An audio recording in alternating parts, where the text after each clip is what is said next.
দাম্পত্য জীবনে অশান্তি আজ ঘরে ঘরে। কি আমল করলে দাম্পত্য জীবনে আমরা সুখ শান্তি পেতে পারি? প্রিয় ভাইরা আমার, দাম্পত্য জীবনে অশান্তিটা আমাদের সামাজিক সমস্যাগুলোর শীর্ষে। আমাদের সমাজে যে সমস্যাগুলো সবচেয়ে প্রকট, এর মধ্যে একটা হলো দাম্পত্য কলহ। ঘরে ঘরে আজ দাম্পত্য কলহ এবং স্বামী স্ত্রীর মধ্যে অমিল, অশান্তি, এটা ঘরে ঘরে, কেউ কাউকে সহ্য করতে পারে না। আপনি যদি বলেন যে এর প্রধান কারণ কি, আমি এক কথায় বলবো, এর মূল কারণ হলো দিন থেকে দূরে সরে যাওয়া। দিন থেকে দূরে সরে যাওয়া। যার দিন যত বেশি পারফেক্ট, যার দিন যত বেশি টেকসই, দাম্পত্য জীবনে সে তত বেশি সুখী। যার দিনদারিতা যত দুর্বল, তার দাম্পত্য সম্পর্ক ততটা দুর্বল। কারণ একজন মানুষের যদি দিনদারিতা খুব মজবুত থাকে, তাহলে তিনি সবর করবেন, তিনি শুকর আদায় করবেন। কোরআন তাকে সে মোটিভেশন দিয়েছে। কারণ যদি আল্লাহর প্রতি ঈমান থাকে, তিনি বুঝবেন এটা জান্নাত না, এটা দুনিয়া, অতএব এখানে কিছু দুর্বল থাকলে আমি আখিরাতে পাবো। তিনি অসহনীয় হয়ে যাবেন না, তিনি অসংযমী হয়ে যাবেন না, তিনি অসহ্য হয়ে যাবেন না এবং ধৈর্যহারা হবেন না। তিনি অসহনীয় কষ্টেও ধৈর্যহারা হবেন না, বরং তিনি সবর করবেন। আজ আমাদের এই অশান্তির মূলে হলো আমাদের দিনের দুর্বলতা, দিনদারিতা না থাকা। সোজা কথা, আমরা দেখি গোটা পৃথিবীতেই যেখানে দাম্পত্য কলহ তুলনামূলক কম, সেখানে দিন তুলনামূলক বেশি। যেখানে দাম্পত্য কলহ বা অশান্তি যত বেশি, সেখানে দেখবেন দিন এর অভাব তত বেশি।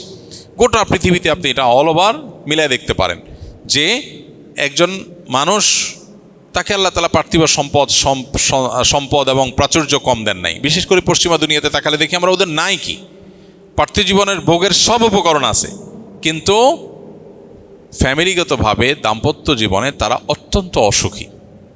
তাদের পরিবার ভাঙাটা সকাল বিকাল ভাঙে গড়ে, এবং এটা খুবই ঠুনকো একটা ব্যাপার তাদের মধ্যে। এই জন্য আমাদের মূল দুর্বলতার জায়গা হলো আমাদের দিনদারিতা। সেই জায়গাটা আমাদের মনোযোগ দিতে হবে। দাম্পত্য কলহের অন্যতম একটা বড় কারণ হলো আজকাল আমাদের প্রদর্শন প্রিয়তা। কিছু হলেই ফেসবুক, সোশ্যাল মিডিয়া এসব প্রচার করতে হবে। বইয়ের, স্বামী স্ত্রী পরস্পরের, সন্তান সন্ততির, এগুলো যত বেশি প্রদর্শন করে মানুষ, তত বেশি বদনজর লাগে। এটা খুবই ডেঞ্জারাস জিনিস। আমরা অনেকে হয়তো বদনজরের ক্ষতিকর দিকগুলো দেখি না, বুঝি না। আমাদের কাছে খোলা চোখে হয়তো মনে হয় যে বদনজর আবার মানুষকে কিভাবে ক্ষতিগ্রস্ত করে। ভাইরা আমার, এর চেয়ে বড় ডিজাস্টার কি আছে? গোটা পৃথিবীতে মানুষ সুখের সমস্ত উপকরণের মধ্যে থেকেও ডিপ্রেসড। এখন মানুষ যত ডিপ্রেশনে আছে, আগের যুগে মানুষ কি এত ডিপ্রেশনে ছিল? দিন যত অতিবাহিত হচ্ছে, মানুষের ডিপ্রেশনের পরিমাণ বাড়ছে না কমছে? পুরো পৃথিবীতে ডিপ্রেশন এবং মানসিক রোগের পরিমাণ দিন দিন বাড়ছে। একদিকে আমরা দেখছি যে মানুষের ভোগের উপকরণগুলো বাড়ছে, উন্নত হচ্ছে, জীবনটা একেবারে ইজি হয়ে যাচ্ছে। তাহলে তো মানুষ মানসিকভাবে সুখী হওয়ার কথা না, হচ্ছে উল্টাটা। এর কারণ কি? এর অনেক কারণের ভিতরে একটা এটা, যে মানুষের অতিরিক্ত প্রদর্শন ইচ্ছা বা প্রদর্শন করার প্রবণতা, এটা মানুষের স্পিরিচুয়ালিটি শেষ করে দেয়। ফলে কি হয়? ফলে তার অন্তঃসার শূন্য একটা জীবন সে ধারণ করে। এর চেয়ে বড় ডিজাস্টার কি আছে যে সুখের এত উপকরণ আছে, মানুষ সুখী না। আপনি মনে করেন বদনজরে কই ক্ষতি হয়? কই যারা এই যে বাহিরে খাবার রাখছে সেগুলো খাচ্ছে, হোটেলের প্রদর্শন হচ্ছে, টেলিভিশন স্ক্রিনে, মোবাইলের পর্দায় আপনার অনবরত অ্যাডভার্টাইজ দেখা হচ্ছে, মানুষ দেখছে, হাজার হাজার লাখ লাখ কোটি কোটি মানুষ দেখছে, বদনজর লাগছে, ওইটা আবার মানুষ ভোগ করছে। মানুষ অসুবিধা হচ্ছে না তো? অসুবিধা দিয়েই তো জীবনটা ভরা, অসুবিধা হচ্ছে না কে বললো? প্রতিটা ঘরে ঘরে, প্রতিটা জনজনে অশান্তি। তো এই জন্য দাম্পত্য জীবনে অশান্তির অন্যতম একটা বিষয় হলো প্রদর্শন ইচ্ছা। খুব বেশি গল্প দিয়ে বেড়ানো, খুব বেশি প্রকাশ করে বেড়ানো স্বামী স্ত্রীর ব্যক্তিগত সম্পর্কগুলোকে, এগুলো বদনজরের একটা কারণ হয়। এর ফলে অনেক ভালো ভালো দম্পতি টিকে না, দাম্পত্য জীবন শেষ হয়ে যায়, বদনজর লেগে যায়। খুব ডেঞ্জারাস। বদনজর এমন একটা জিনিস হাদিসে আসছে যে ওঁটকে পাতিলে আর মানুষকে কবরে পর্যন্ত নিয়ে যায়, কুরে কুরে শেষ হয়ে যায়, মানুষ টেরও পায় না।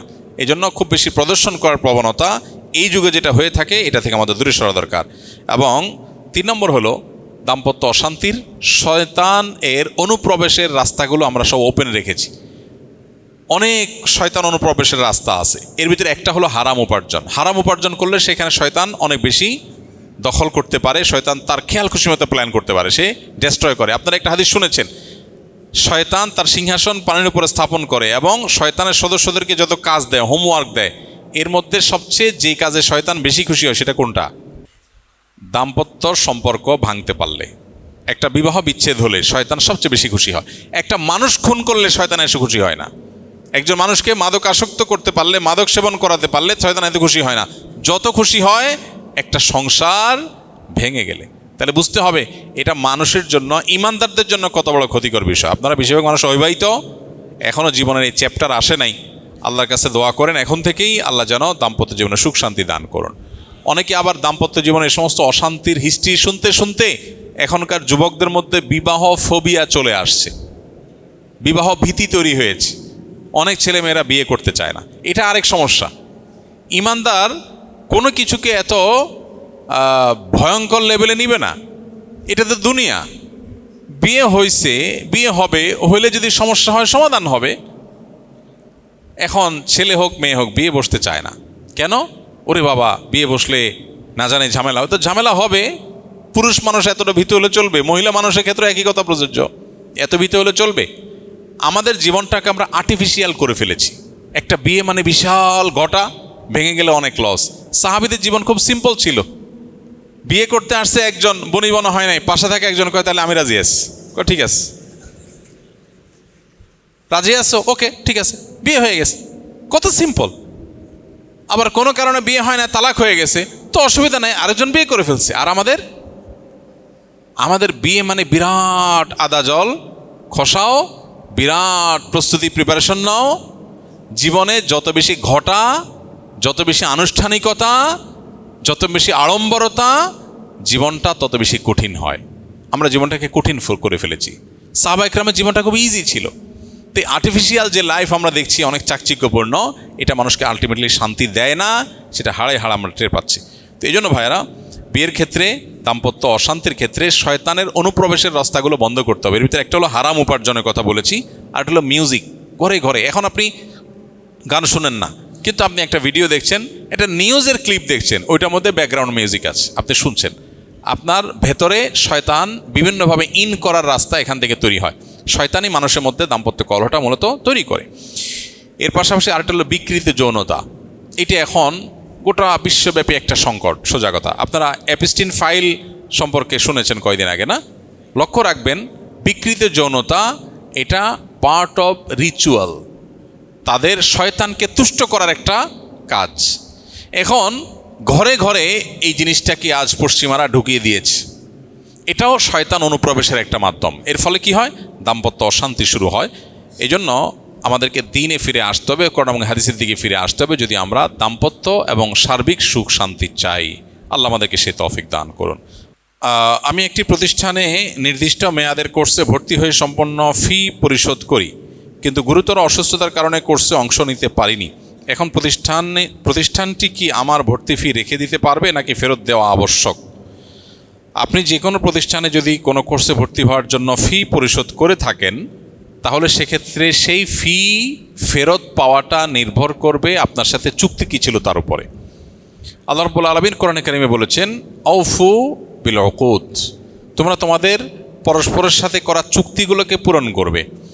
যদি চুক্তি থাকে এরকম যে এটা চূড়ান্ত হয়ে যাওয়ার পরে আর টাকা ফেরত পাওয়া যাবে না, তাহলে তাই, আপনি আর পাবেন না।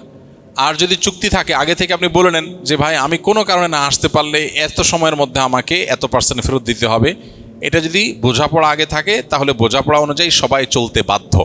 এই বিষয়গুলোতে আসলে শরিয়া আলাদা করে কোনো কিছু চাপিয়ে দেয় না। এখানে উভয় পক্ষ নিজেদের মধ্যে যে চুক্তি করে নেবে ওইটাই মানতে আল্লাহ তাআলা নির্দেশ করেছেন, যে যেটা চুক্তি করেছে ওইটা মানো। এখন ধরুন আপনি একটা ফি পরিশোধ করেছেন, ফি পরিশোধ করার পর আপনার জন্য একটা অ্যারেঞ্জমেন্ট আছে, আপনি এখন মাঝপথে বললেন না আমি যাচ্ছি না, তাহলে এই অ্যারেঞ্জমেন্টটাতে ক্ষতিগ্রস্ত হবে। সেজন্য অবশ্যই কর্তৃপক্ষ আগে থেকে বলে কয়ে ঘোষণা দিয়ে শর্ত দিয়ে সেটা সে কেটে রাখতে পারে, কিন্তু এই জিনিসটা ক্লিয়ার হতে হবে, অস্পষ্ট হলে জায়েজ হবে না। ক্লিয়ার হতে হবে বলতে আগে থেকে বলা থাকতে হবে, ভাই আমি কিন্তু আপনার সাথে চুক্তিবদ্ধ হলাম যে আপনি আমার এই কোর্স কিনেছেন, এই পেমেন্টের পর আপনি না আসলে কিন্তু কোনো টাকা ফেরত পাবেন না, বিকজ আপনার পেছনে আমার আলাদা পরিশ্রম আছে, ব্যয় আছে, তাছাড়া শৃঙ্খলা রক্ষার খাতিরে এটা আমাকে করতে হবে, না হলে যে কেউ যে কোনো সময় যদি প্রত্যাহার করে তাহলে তো কোর্স ঠিক মতো চলবে না। এটা আগে থেকে যদি ক্লিয়ার করে তাহলে আপনি বুঝে শুনে যাবেন যে ভাই এখানে টাকা ফেরত দিবে না, অতএব আমি টাকা দেওয়া মানে আমি যাব। কিন্তু আপনি টাকা দিলেন, দিয়ে চুক্তিও করলেন যে আমি কন্টিনিউ করবো, এরপর আপনি চুক্তি রক্ষা করলেন না, তাহলে দায়টা আপনার, বিধে আপনি টাকা ফেরত দাবি করতে পারেন না। এটা নির্ভর করে উভয় পক্ষের মধ্যে চুক্তি কি আছে সেটার উপরে। চুক্তি যা থাকবে সে অনুযায়ী করতে হবে, কারণ আল্লাহ বলেছেন ইয়া আইয়ুহাল্লাযীনা আমানু আউফু বিল উকুদ, হে ইমানদাররা তোমরা চুক্তি পূর্ণ করো, যেটা চুক্তি হবে সেটা মেনটেন করো।